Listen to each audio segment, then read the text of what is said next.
Vamos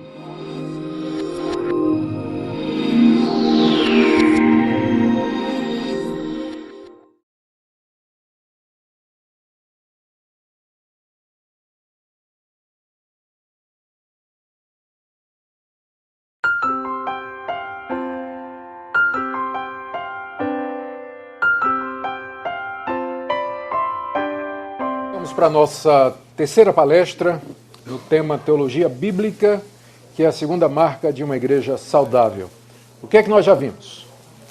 Que para que tenhamos uma teologia bíblica, nós temos que partir da Bíblia como sendo a fonte autoritativa do conhecimento de Deus, fonte essa inerrante, infalível. Segundo, nós temos que interpretá-la, e para isso nós nos valemos do método gramático histórico, que é o método por excelência do cristianismo histórico através dos séculos, que leva em consideração o caráter divino da Bíblia, seu caráter humano, procura o seu sentido natural e simples, comparando escritura com escritura e em submissão a Deus em oração. Nós recebemos várias perguntas pelo Facebook da mesma indagação. Qual seria a tradução bíblica, a versão bíblica que eu recomendaria para a igreja? Bom, essa é uma boa pergunta. Acho que vale a pena a gente gastar aqui um minuto disso. Você primeiro tem que entender duas coisas que estão por detrás das traduções. Primeira é a questão do texto grego. Estou falando do Novo Testamento. Tá? Primeiro, tem no Antigo também, mas no texto grego do Novo Testamento essa questão se torna mais aguda. Você tem basicamente dois textos gregos. Você tem um que é chamado texto crítico, que é baseado em 3 ou 4 manuscritos mais antigos, datando do século 2, 3 e 4. E você tem o chamado texto majoritário, que é baseado na grande maioria dos documentos antigos, textos manuscritos antigos, mas que datam de bem mais cedo, bem mais tarde para nós, né? Datando aí do século 8, 9 e 10. Então, a pergunta é, o que está mais próximo do original? Os mais antigos ou a maioria dos manuscritos? E não tem uma resposta fácil, porque se você disser são os mais antigos, a pergunta é, esses mais antigos, datando do século 3º e 4º, por que eles foram preservados? Eles podem ter sido preservados, primeiro, porque eram bons, a igreja então valorizou, ou eles foram preservados porque eram ruins.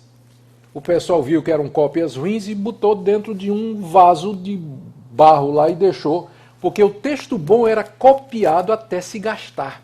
Por isso que a gente não tem cópias do século I, II, porque elas se gastaram e se perderam de tanto serem copiadas. Se você tem manuscritos do século III e IV, é porque a igreja disse, esse texto é ruim. Né? Então guarda aí em qualquer lugar. Então você pode interpretar de maneiras diferentes a questão da antiguidade. Então, você tem competindo dois textos, o chamado majoritário e o texto crítico.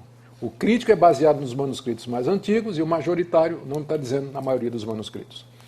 As nossas traduções, a maioria delas se baseia no texto. Todas as traduções, quase todas as traduções da Sociedade Bíblica, por exemplo, se baseiam no texto crítico. Almeida, atualizada, a corrigida se baseia no majoritário.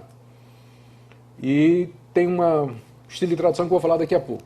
A NVI no texto crítico, Bíblia da Linguagem de Hoje no texto crítico. Almeida Fiel, baseado nos olhos manuscritos, é baseado no texto majoritário. A Sociedade Trinitariana, baseado no texto majoritário. Então, você tem essa questão dos textos. No final, a diferença entre eles é mínima.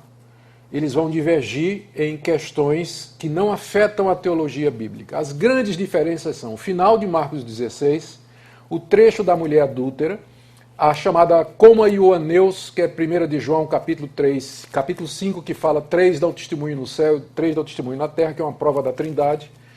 Nenhum desses textos, se tirados, vai afetar a nossa teologia bíblica. A gente tem outras maneiras de provar a Trindade. O texto da mulher adúltera não prova nada que não tem em outros lugares.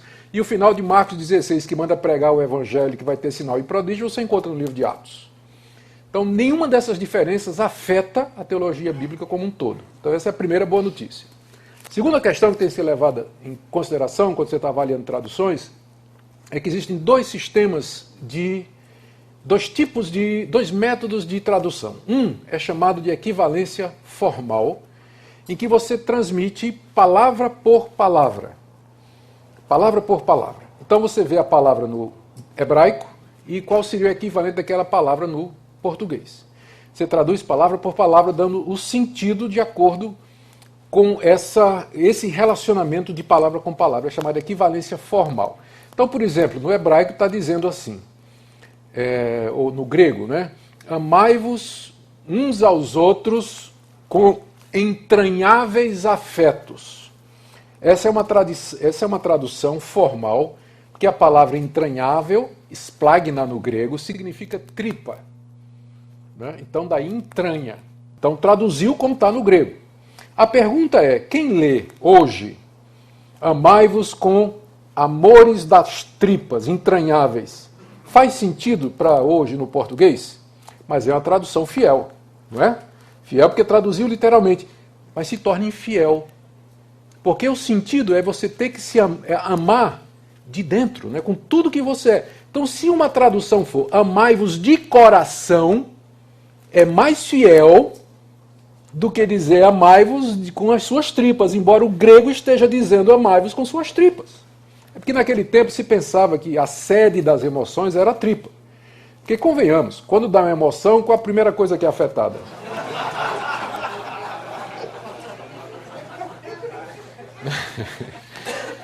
Foi mal, desculpa.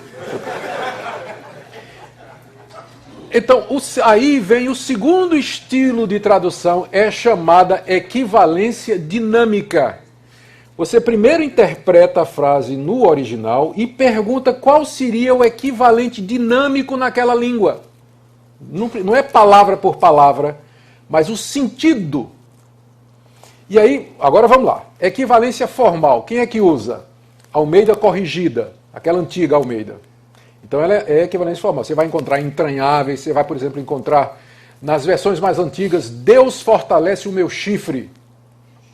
Está lá no Salmo, porque diz literalmente. Mas só que chifre em hebraico se referia ao chifre do boi, que significava o quê? Força. Então uma tradução moderna diria, Deus fortalece a minha força, embora no hebraico esteja dizendo chifre. Então, a corrigida, vou falar sério já. Então, a corrigida, ela segue, entende? Ela traduz palavra por palavra, e eles dizem que isso é ser fiel. Não necessariamente. A outra tradução, ela possibilita paráfrase, e é aí que está o problema. Se você vai encontrar equivalência dinâmica, você pode ter uma Bíblia na linguagem de hoje, por exemplo, que é mais do que uma tradução, já é uma paráfrase. Ela procura dar, na linguagem bem popular, transmitir determinados conceitos. Só que aí você tem um problema do outro lado. Tem algumas palavras na Bíblia que elas estão prenhes de significado. Por exemplo, a palavra justificação. A Bíblia, na linguagem de hoje, traduz como aceitação. O argumento é que justificar não é um conceito que brasileiro está acostumado. A ideia legal de justificação. Sim, mas aceitar não é a mesma coisa. Né? Aceitar é um dos efeitos da justificação, porque Deus nos justifica, então Ele nos aceita. Não é a mesma coisa. Então a Bíblia, na linguagem de hoje, no afã de evitar os problemas do texto, de traduzir literalmente, ela acaba indo para um outro extremo. É uma tradução boa, em vários sentidos. Tem passagens na Bíblia da linguagem de hoje que eu acho melhor do que a Almeida, que é a NVI. Né? Os caras foram muito felizes em fazer isso. Mas, como um todo, você tem que ler com cuidado, porque usa esse esquema de equivalência dinâmica. NVI tenta usar uma combinação das duas. Então, eu diria assim, no extremo da equivalência formal, você tem a corrigida, Almeida, não é? E do extremo esquerdo aqui você tem a cabana. Cabana não, é a cabana, né? Não, a mensagem. A mensagem, não é isso? A cabana, eu estou com a cabeça. A mensagem. Então, aqui, vindo de cá, do formal para a equivalência dinâmica, você tem a corrigida e você tem a mensagem. Aí você vai ter a Almeida atualizada e as parecidas com ela, NVI, Bíblia na linguagem de hoje, e aí a mensagem. Então, pergunta, o que você deve usar na igreja? Resposta, depende para quê. Para pregar, eu prefiro aquelas que usam o texto crítico e um método de equivalência que mistura formalidade e equivalência. Então, NVI e Almeida. Então, eu acho que as duas são boas para pregação, para exegese e para estudo. Tem as duas, estude as duas, eu prefiro Almeida. Mas gosto de ler também na NVI. Tá bom? Se você quer usar outras traduções para comparar, então eu pegaria a corrigida, que tem uma versão bem formal, a equivalência formal, e pegaria a mensagem ou a Bíblia na linguagem de hoje. Para você comparar, apenas para comparação, mas para trabalho pastoral, eu recomendaria Almeida e a NVI. Almeida em primeiro lugar, né, atualizado, e NVI também em segundo lugar. Tá bom? Essa é a resposta que eu daria. Resposta demorada essa, né, gente? Mas vamos lá que meu tempo... Caramba. Teologia bíblica. Fazendo teologia, um estudo de casa em Paulo. O alvo dessa palestra é mostrar as questões essenciais que estão envolvidas na elaboração de uma teologia que seja realmente bíblica, e eu quero fazer isso partindo de um estudo de caso nas cartas de Paulo. Vamos tomar as cartas de Paulo. Se a gente fosse construir uma teologia a partir das cartas de Paulo, quais seriam as etapas que nós teríamos que seguir do processo? Como nós faríamos? Então, quero trazer algumas sugestões. Primeira, temos que definir quais cartas de Paulo. Para nós, pode parecer uma pergunta irrelevante. Ué, são todas aquelas 13 cartas que tem o nome dele. Não. Tem muita gente dentro da igreja que questiona que Paulo escreveu todas as cartas. As únicas cartas que não são questionadas, chamadas de Hauptbriefen, ou seja, em alemão, as cartas principais são Romanos, 1 e 2 Coríntios e Gálatas. Estas nem os liberais questionam. Eles sabem que Paulo escreveu estas cartas. Eles questionam que Paulo escreveu Efésios, Filipenses, Colossenses, 1 e 2 Timóteo e Tito. Ele diz que essas cartas foram escritas por um admirador de Paulo, que eles chamam de o paulinista. Muito tempo depois que Paulo morreu, porque essas cartas refletem uma eclesiologia mais elaborada, elas já são muito contra a questão da mulher, porque surge a figura do bispo homem e já começa a botar a mulher para baixo, né? Não dá mais espaço para a mulher na igreja. Paulo não tinha problema com isso, mas o paulinista era machista. Não queria nada com mulher na igreja. E tem essas 1 e 2 Tessalonicenses e Filemão que o pessoal se divide aí, foi Paulo e não foi Paulo. Isso é importante? É importante sim. Porque veja só, se você aceitar somente as chamadas cartas principais, quando você for fazer uma teologia de Paulo, ou em cima de Paulo, você não vai ter elementos para escrever sobre eclesiologia, porque a doutrina da igreja em Paulo está nas pastorais, 1 e 2 Timóteo e Tito. Você não vai ter. Então, veja como é importante, quando você vai fazer teologia, você primeiro definir a questão do cânon. O que é que você vai usar como base? Você vai partir de onde? Quais são suas fontes? Se você vai estudar Paulo, é isso aqui. Mesma coisa se você fosse fazer uma teologia de Isaías. Há uma tese de que Isaías é um livro composto de 3 livros. Isaías, Deutero Isaías e Trito Isaías. Que só Isaías escreveu a primeira parte e as outras 2 foram escritas por gente se passando por Isaías ou em nome de Isaías, séculos depois do profeta Isaías. Então, se você fazer uma teologia de Isaías, você vai fazer teologia de quê? De Isaías 1 a 40, que é a primeira parte, ou do Deutero Isaías de 40 em diante? Quando você vai fazer teologia do Pentateuco, você vai fazer teologia do Javista, Eloísta, do sacerdote ou do Deuteronomista, que são as supostas fontes por detrás. Então, você primeiro tem que definir a questão do cânon, a questão da autenticidade. O que é que você vai usar? Então, é claro, os reformados nunca tiveram problema em aceitar a autoria de todas as cartas que levam o nome de Paulo. Todas elas aí. Quem começou a questionar foram os liberais, né? Mas para nós a coleção é completa. Então, e você então, partindo disso aí, quando você vai elaborar uma teologia em cima das cartas de Paulo, você vai considerar todas elas como inspiradas por Deus e da autoria do apóstolo Paulo. Eu nunca encontrei nenhum argumento liberal contra a autoria de Efésios, Filipenses e Colossenses que fosse realmente sério. Nada que não possa ser explicado de outra maneira. Tipo assim, o vocabulário de Efésios é completamente diferente do vocabulário de Gálatas. É claro que é. Paulo escreveu em períodos diferentes da sua vida para audiências diferentes com temas diferentes. Né? Como é que você queria que ele usasse o mesmo vocabulário, a mesma linguagem o tempo todo, né? Eles não exigem isso nem de autores seculares. Se você for usar esse mesmo critério para Shakespeare, Você vai dizer que tem obras de Shakespeare que não foi Shakespeare que escreveu. Né? Porque durante seus 40 anos de produtividade, Shakespeare teve fases, né, na vida, né, em que assuntos diferentes, temas, inspirações diferentes. Então, os argumentos que eles usam não se sustentam. Né? Não se sustentam. O problema deles é teológico. Eles não gostam das cartas pastorais, porque ali Paulo firma posição na organização da igreja, os requerimentos do pastor, do bispo, mostra que a igreja já estava organizada. O que eles querem dizer é que a igreja organizada em ofícios é uma coisa muito posterior e que a igreja primitiva era carismática, era em cima de dons. Portanto, Paulo não pode ter escrito uma carta no primeiro século, onde já se define funções, ofícios, porque isso é coisa do segundo século. Então, eles partem da teologia, da reconstrução que eles fazem da igreja primitiva, da história da igreja, para poder analisar o cânon bíblico. O livro de Atos já diz claramente que Paulo, quando chegava nas igrejas, né, nas cidades, fundava a igreja, a primeira coisa que ele fazia era eleger a liderança local. Né? Tá lá, promovia a eleição lá dos líderes da igreja. Né? Então, eu estou evitando a palavra presbítero, porque eu sei que tem irmãos batistas aqui, mas está presbítero lá, né? Vou fazer o quê? Então, foi péssima essa, né? Desculpe. Hoje eu estou horroroso, estou terrível. Bom, então, primeira coisa, você tem que definir essa questão, né? O que você vai usar? Qual é a base, o fundamento?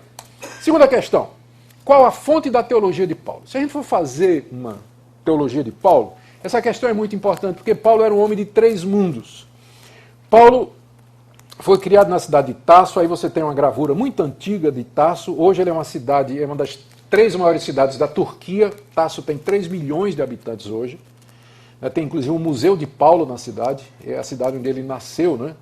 Aí é uma gravura representando Tarso na época de Paulo, muito antiga essa gravura. Ele foi criado nessa cidade, que era uma cidade na dispersão, era a capital da Cilícia, era uma província romana, famosa por suas bibliotecas, dedicação às artes. Então Paulo estava familiarizado com a cultura grega. Ele conhecia a literatura grega, poetas gregos. Ele cita pelo menos 3 poetas gregos nas suas cartas. E a maneira dele raciocinar, vocabulário que ele usa, especialmente na carta aos Coríntios, quando ele fala de termos como pneumáticos, carnais, a revelação, mistério, isso todos são termos que eram usados nas religiões de mistério daquela época, que abundavam naquela região.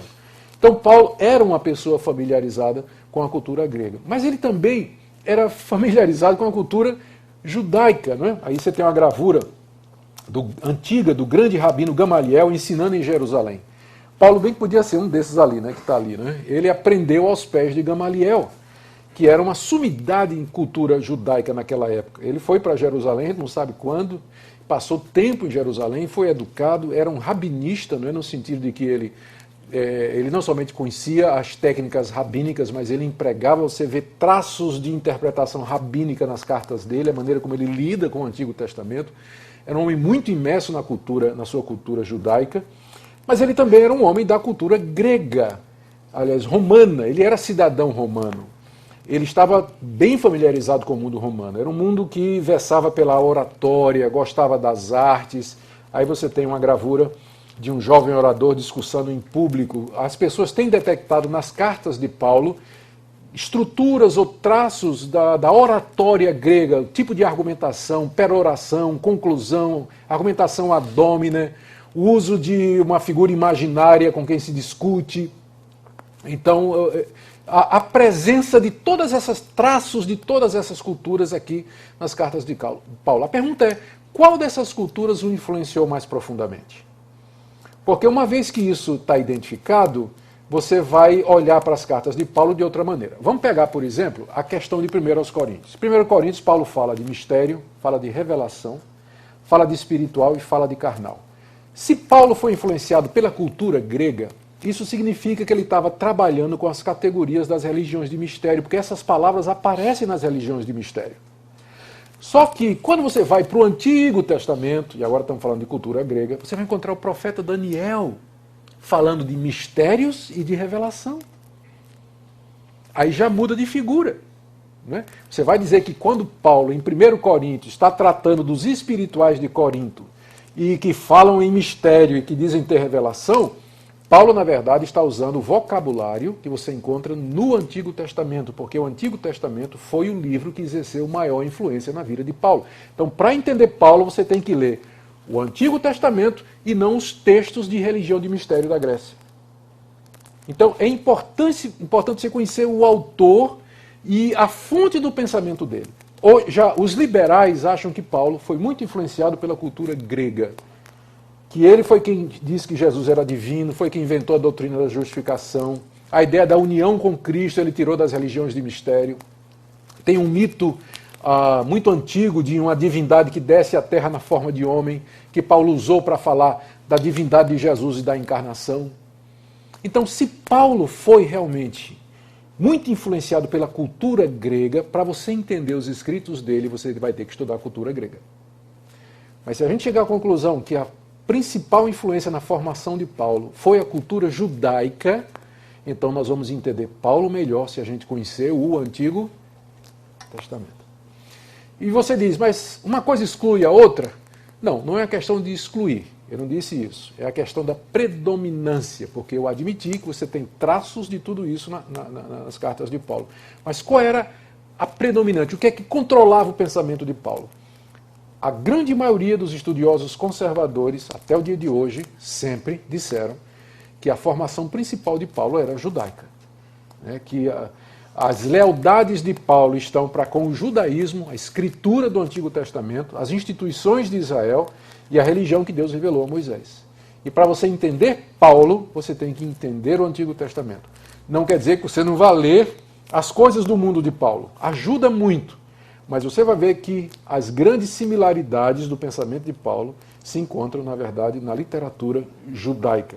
Quer seja do Antigo Testamento, como às vezes até alguma coisa da literatura produzida no período intertestamentário. Uma terceira, aqui também a gente não pode ignorar, ainda dentro dessa questão, mais duas grandes influências no pensamento de Paulo. Primeiro, os ensinamentos do próprio Jesus. Aí tem uma gravura de Jesus ensinando na sinagoga de Cafarnaum. Isso aqui é um quadro famoso de um pintor clássico chamado Tissot. Ele pintou aí Jesus lendo o texto de Isaías e falando na sinagoga em Cafarnaum. É bom que ajuda a gente a visualizar. Tissot é conhecido pelo detalhe, né? Ele é detalhista. Então ele estudou bastante para poder, como eram as sinagogas daquela época, para poder fazer esse quadro. Então, Jesus, os ensinos de Jesus não podem ser descartados como fonte do pensamento de Paulo. Paulo não conheceu Jesus pessoalmente, mas ele conheceu os ensinos de Jesus através da igreja de Antioquia, que foi sede da primeira igreja cristã gentílica, porque logo depois que Paulo se converteu, ele foi levado por Barnabé para Antioquia. E lá ele ficou vários anos, e ele aprendeu muito do cristianismo com os cristãos que já havia lá. E foi com eles que ele aprendeu tradições do tipo a Santa Ceia. 1 Coríntios 15 ele diz assim, eu vos ensinei o que também recebi, que na noite que foi traído, Jesus tomou o pão, partiu, 1 Coríntios 11, não é? Então, onde é que Paulo aprendeu isso? Na Antioquia, no contato com os primeiros cristãos que transmitiram para ele oralmente o ensino de Jesus. Então, eu acho que estas são as fontes da teologia de Paulo. Primeiro, a influência maior na vida dele foi a sua cultura judaica, sem desprezar as outras, os ensinamentos de Jesus mediados pela igreja de Antioquia. É claro que, em alguns pontos das suas cartas, ele diz que recebeu revelações diretas de Deus. Sobre alguns casos, a ressurreição dos mortos, a transformação dos corpos, o destino de Israel. Estuda em Romanos. A questão dos corpos é 1 Coríntios 15. Ele diz, eis que vos digo um mistério, não morreremos, mas seremos transformados. Você só encontra ali em Paulo a doutrina de que os vivos serão transformados na vinda de Jesus. Jesus não falou isso, nenhum outro apóstolo falou, só Paulo falou isso. Mas como é que ele soube então? Revelação direta. Revelação direta, ele era apóstolo de Cristo, recebia revelação direta. E uma vez que terminou, não tem mais hoje, não tem mais. Mas a fonte da teologia é isso aqui. Por que isso é importante? Porque na hora que você vai entender Paulo, você vai ter que fazer isso à luz dos evangelhos, o ensino de Jesus, e à luz do Antigo Testamento. Se você quiser ler sobre a cultura grega e a cultura romana, o estilo de oratória, gênero literário romano, isso vai ajudar. Mas não é o fator determinativo. Tá? Então, terceira pergunta. Paulo mudou sua teologia com os anos? Essa é uma pergunta interessante. Porque, vamos supor, Paulo se converte com pouco antes de 30 anos de idade e teve uma vida útil talvez de 20 anos. Se a conversão dele morre no ano de 66. Vamos dizer que ele tem uma vida útil de 30 anos. Vamos imaginar isso aí. 30 anos é uma vida, né? Eu hoje já não penso, né, não vejo certas coisas como eu via 30 anos atrás. E Paulo era uma pessoa normal. Então será que ele... 1 Tessalonicenses ou Gálatas ele escreveu no início do seu ministério. Romanos ele escreve mais no final. Talvez há um espaço aí de 20 anos entre uma e outra. Ele não pode ter mudado de ideia. Quais seriam as cartas que melhor refletem o pensamento de Paulo, se a gente está fazendo uma teologia paulina? Então essa é uma questão que eu considero justa, né? Então tem gente que aproveita isso aí para dizer que Paulo mudou a teologia, como esse alemão aí, Hans Hübner. Ele ainda é vivo, é professor de uma universidade teológica aí. Ele escreveu um livro em 2004, A Lei no Pensamento de Paulo, em que ele diz o seguinte: os retratos que Paulo pinta da lei em Romanos e Gálatas são diferentes entre si. Durante o tempo entre as duas cartas, talvez 15 a 20 anos, Paulo amadureceu sua teologia da lei. Assim, em Romanos, nós temos um desenvolvimento do pensamento de Paulo quanto à lei, que ele havia esboçado inicialmente em Gálatas. Paulo escreve Gálatas, 20 anos depois escreve Romanos, e ele mudou de ideia. Em Gálatas, Paulo se refere à lei de forma mais hostil, como tendo sido dada por anjos hostis para produzir pecado. Não sei onde é que ele viu isso aí. Os crentes estão totalmente livres dos seus preceitos e obrigados apenas a guardar a lei do amor. Paulo foi severamente criticado por Tiago e outros. Isso é o que ele está afirmando, esse cara, né? O que o levou a uma revisão da sua posição, que resultou numa apreciação mais positiva da lei em Romanos. Em Romanos, a lei não produz pecado, apenas o identifica. O mandamento do amor não substitui a lei, apenas a cumpre. E Paulo combate não a lei como em Gálatas, mas o uso errado feito pelos que estão na carne. Então esse Hübner, ele parte do princípio de que Paulo, com os anos, alterou a sua teologia no que diz respeito à compreensão da lei de Moisés, a ponto de que em Romanos ele contradiz o que ele diz em Gálatas. Vocês sabem, é claro, que isso aqui contradiz aquele ponto que a gente disse, né? Se a Bíblia é inspirada por Deus, se Paulo é inspirado por Deus, a contradição é aparente. Como é que a gente explicaria isso? A explicação é muito simples. Quando Paulo escreve Gálatas, ele está escrevendo para ajudar a igreja que estava sendo invadida por judaizantes que queriam obrigar os gentios a guardar a lei de Moisés. Por isso a posição dele é firme. Ele trata a lei, ele explica a lei com rigor, com vigor. Quando ele escreve aos romanos, ele não está enfrentando nenhum problema desse. Ele está explicando o evangelho que ele prega para uma igreja de quem ele deseja angariar o apoio missionário. A audiência é outra, o propósito é outro, a situação é outra. Então não é que Paulo mudou seu conceito com relação à lei. A gente pode se referir ao mesmo assunto, tendo a mesma posição, mas com ângulos diferentes, perspectivas diferentes, não necessariamente contraditórias. Então, eu não quero dizer que Paulo, no início da sua vida, ele já sabia de tudo que ele já sabia, que ele veio saber no final. Eu creio que Paulo foi aprendendo com o tempo. Só que cada novo conhecimento agregava e somava ao que ele já tinha, não contradizia. Mas é uma evolução do pensamento, o amadurecimento do seu pensamento. De maneira que você pode ler Gálatas e Romanos sabendo que ali você tem Paulo no seu melhor. Tá? No seu melhor. Você não vai, se você vai escrever sobre a lei, né, na sua teologia você vai querer ter uma perspectiva da relação do cristão com a lei, você não, vou pegar Romanos porque é da parte final da vida de Paulo, está mais maduro do que Gálatas. Isso seria um equívoco. Né? O que você tem que fazer é lembrar quando Gálatas foi escrito e por quê, e quando Romanos foi escrito e por quê. E aí então você usar os textos da maneira correta. Questão extremamente importante. Qual a relação entre Jesus e Paulo? Alguns autores argumentam que Paulo é o fundador do cristianismo e não Jesus. É claro, todos vocês sabem que Jesus não era cristão, né? Isso aí é óbvio, né? Que Jesus não era cristão. Porque quem é cristão? Cristão é uma pessoa que tem um mediador entre Deus e ele, confessa pecados, se arrepende, precisa do novo nascimento, não é isso? Então Jesus não era cristão. A religião de Jesus era a religião do paraíso. É única. O relacionamento dele com o Pai era direto, não tinha mediador. Jesus não confessa pecado, não pede perdão, não precisou de novo nascimento, nem de regeneração, nem de justificação. Então, ele não era cristão. É importante dizer, porque a gente fica o tempo todo dizendo que tem que imitar Jesus com limitações, porque a religião de Jesus não é a nossa. A religião dele não é a nossa, né? É única. É única. Então, precisa ter cuidado nisso. Então, alguns dizem que Paulo é quem fundou o cristianismo, porque Jesus nunca falou de justificação, nunca falou de união com ele, nunca falou de nada do que Paulo fala. Então, os mais radicais dizem que a religião que Paulo fundou, Paulo é que é o autor da ideia da justificação pela fé. Você não vai encontrar isso nos evangelhos. Então, Paulo fundou uma religião que era completamente diferente daquela religião de amor e de ação social fundada por Jesus. Paulo é que introduz categorias como divindade, escatologia, segunda vinda, né, coisa que Jesus nunca ensinou isso aí. Um exemplo aqui é esse cidadão chamado, aliás, para combater essa ideia, eu recomendo esse livro aqui. É bom que o pessoal da FIEL está me ouvindo aqui. Ó. O David Venham, ele é professor de Oxford. Ele ensina o Novo Testamento na Universidade de Oxford. Crente evangélico, primeira linha.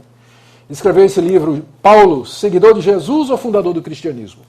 Ele diz que, na relação de Jesus e Paulo, a gente só tem duas opções. Primeiro, Paulo é o verdadeiro iniciador do cristianismo, tendo pregado e ensinado uma religião bastante diferente daquela anunciada por Jesus de Nazaré, ou Paulo não criou o cristianismo e sim Jesus. Paulo é somente um expositor da obra de Cristo e de suas implicações. Esta é a concepção tradicional da igreja. As diferenças existentes entre a teologia de Paulo e aquela dos evangelhos explicam-se em termos de complementação e desenvolvimento. O pessoal diz, Paulo não fala do reino de Deus. Mateus o tempo todo está falando do reino dos céus e do reino de Deus. Esse conceito é ausente em Paulo. Sim, mas é porque reino de Deus e reino dos céus, Paulo fala disso usando o termo igreja. Mais ou menos a equivalência disso aí. A ação de Deus na história. Então, o que Paulo repete, ou o que ele faz, é tomar os conceitos iniciados por Jesus e interpreta a obra de Jesus. Ele, portanto, é o melhor intérprete da obra e das palavras de Jesus e o seu continuador, e não o fundador do cristianismo. Então, por que isso aqui é importante? É que se você vai fazer uma teologia de Paulo, você tem que perguntar se você vai usar Jesus ou não. Se você vai ver Paulo como sempre dizendo algo novo, ou se Paulo, na verdade, está apenas pegando conceitos antigos e que já existiam antes dele e dando uma interpretação e uma aplicação e um desenvolvimento na mesma linha. Outra questão importante quando você vai fazer a teologia. Qual a diferença entre Paulo e demais autores do Novo Testamento? A gente pode falar de uma teologia do Novo Testamento ou são teologias do Novo Testamento? A gente pode falar de teologia de Paulo, teologia de Pedro, teologia de João. Isso quer dizer que eles são diferentes?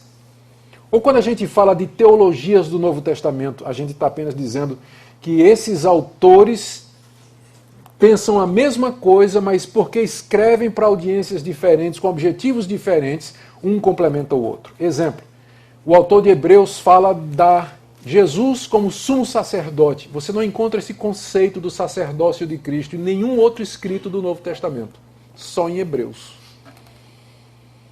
Não é interessante isso? Paulo não tem esse conceito de sacerdócio de Cristo, só quem tem é o autor de Hebreus.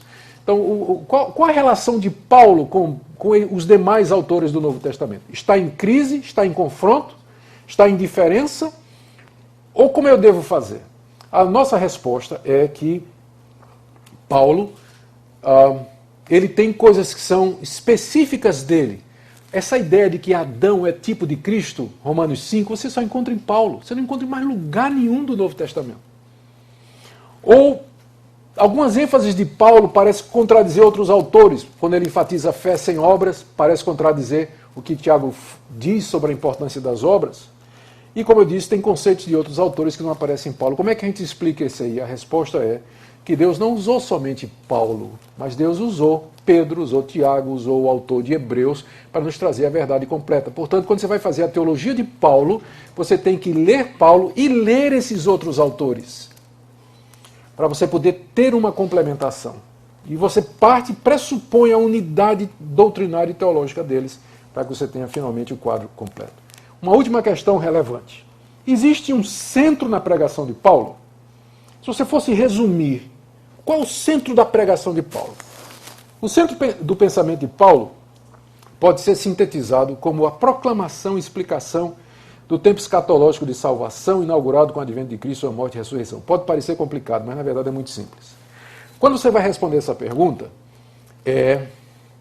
você tem que lembrar o seguinte: se você pegar um tema muito amplo, Deus, ele é tão amplo que não faz sentido. Ou se você pega um tempo muito específico, justificação pela fé, que foi o que os reformadores disseram, que o centro do pensamento de Paulo é justificação pela fé.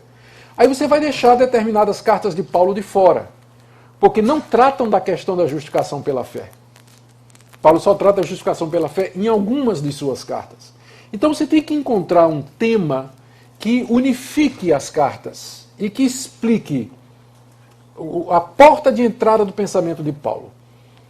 Eu gosto de um teólogo chamado Christian Becker, ele era de Princeton, já não é mais, que ele disse o seguinte: para você entender Paulo, você tem que entender que Paulo tinha um centro, que ele chama de coerência, que eram as doutrinas fundamentais e principais que dominavam o seu pensamento.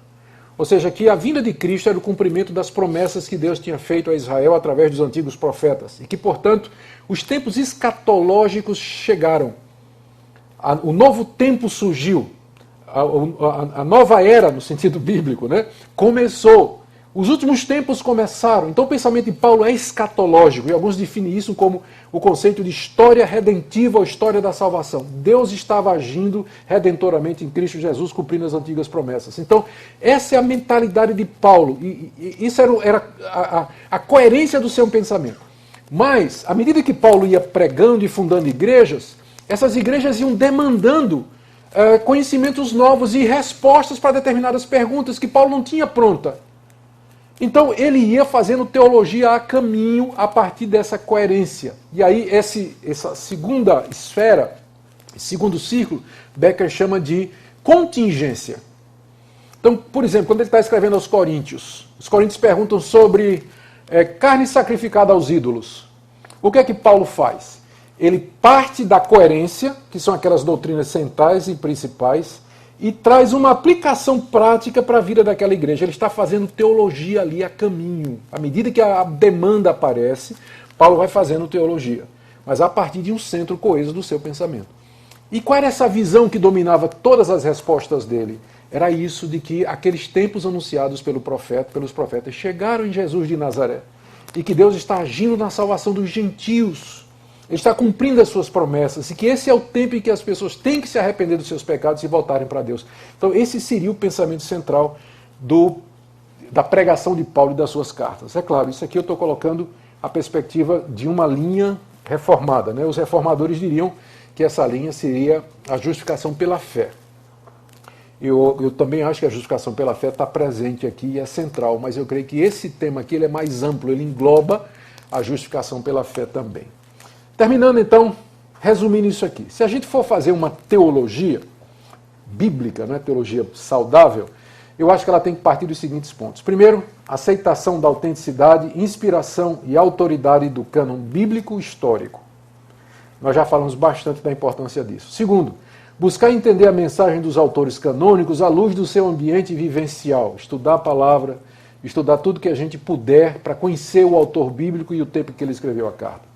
Terceiro, levar em consideração o caráter progressivo da revelação de Deus nas Escrituras. Deus não se revelou de uma vez só, mas há um progresso nisso aí. Quarto, assumir a harmonia intrínseca dos conceitos encontrados nos diferentes autores bíblicos. E por último, entender os livros e passagens à luz do todo, do centro do escopo da mensagem final da Bíblia. Os reformadores resumiram isso aqui em alguns slogans, como sola Escritura, tota Escritura, perspicuidade da Escritura. A Escritura se interpreta à luz de si mesma. Você vai encontrar todas estas coisas nos reformadores. Nós entendemos que elas funcionam como princípios para uma teologia bíblica. Era isso que eu tinha para dizer a respeito desse tema. Teologia bíblica é a segunda marca da igreja saudável. E vocês veem que não é uma tarefa fácil, né? Mas eu creio que, eu não acho que a gente deva desanimar, pensando que tudo que já se fez sobre teologia, não se pode fazer mais nada. Eu creio que nossa geração pode escrever bons livros de teologia bíblica. Nós temos condição, temos oportunidade e podemos ir em frente, né? Porque há sempre novas demandas que exigem que da coerência a gente atenda à contingência, né? E partindo de Paulo, dos demais livros do Novo Testamento e da Bíblia como um todo, a gente pode ser relevante para os nossos dias. Amém? Muito bem. Perguntas, por favor.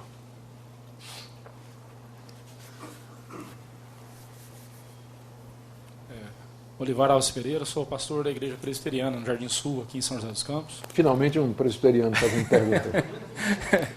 A pergunta que eu faço para o reverendo é a seguinte: sempre fomos orientados que nós devemos pegar o texto bíblico e interpretar o que o autor está dizendo, né, exegese e tudo mais. Tá? Isso. Como ficam aqueles textos do Novo Testamento que são citações do Antigo Testamento e que parecem que foram tirados do contexto deles e empregados meio que forçosamente? Bem, não estou me expressando muito bem, acho, mas não, eu entendi perfeitamente. É isso. Deixa eu dar um exemplo. Você pega, por exemplo, Mateus, citando Oséias 2:2, do Egito chamei meu filho, e Mateus diz que aquilo ali é uma profecia que se cumpriu quando o menino Jesus sai do Egito de volta para a Galiléia. Só que quando você vai ler Oséias está dizendo que aquilo, do Egito chamei meu filho, o filho ali é Israel sendo tirado do Egito pela mão de Moisés. Né? Então pode-se pensar que é um uso arbitrário que Mateus está fazendo do Antigo Testamento. A resposta que a gente dá, a gente não pode dar nenhuma resposta que esteja divorciada do nosso conceito da inspiração da Escritura. Mateus, inspirado por Deus, ele percebe com o progresso da revelação que aquilo que o profeta Oséias disse, na verdade, era uma prefiguração do que aconteceria com o servo do Senhor. Israel é o servo do Senhor no Antigo Testamento, que na verdade é um tipo de Jesus. Então, usando tipologia e a revelação progressiva, Mateus conclui que aquela passagem de Oséias, na verdade, tinha como significado último aquele evento da vida do menino Jesus. E você praticamente pode fazer a mesma coisa com quase todas as citações que os autores do Novo Testamento fazem do Antigo. Agora, eu vou ser franco, os autores do Novo Testamento não usam o método gramático histórico para interpretar o Antigo. Quem tem que usar somos nós, porque eles estavam fazendo escritura, eles tinham revelação. Nós não temos revelação, nós temos iluminação, é diferente, não é? Então, o nosso método de interpretação não é o deles, porque nós partimos de um texto fechado, completo, um cano já encerrado, inspirado, e a nossa tarefa é interpretar aquilo que foi feito. No processo de feitura do cano, houve muita interpretação do Antigo Testamento, mas numa categoria diferente completamente da nossa, por causa da inspiração. Bom, mais alguma pergunta? Eu pensei que essa última ia dar mais perguntas do que as outras, mas pelo jeito está tranquilo. Eu não sei se da internet tem algum. Pessoal da internet aí também, ninguém vai fazer pergunta? Então tá bom, estou achando ótimo. Não tem não, né? Então, gente, muito obrigado pela paciência de vocês, que Deus nos ajude a amar a Escritura e nos apegar a ela e usá-la como fonte do nosso labor. Muito obrigado.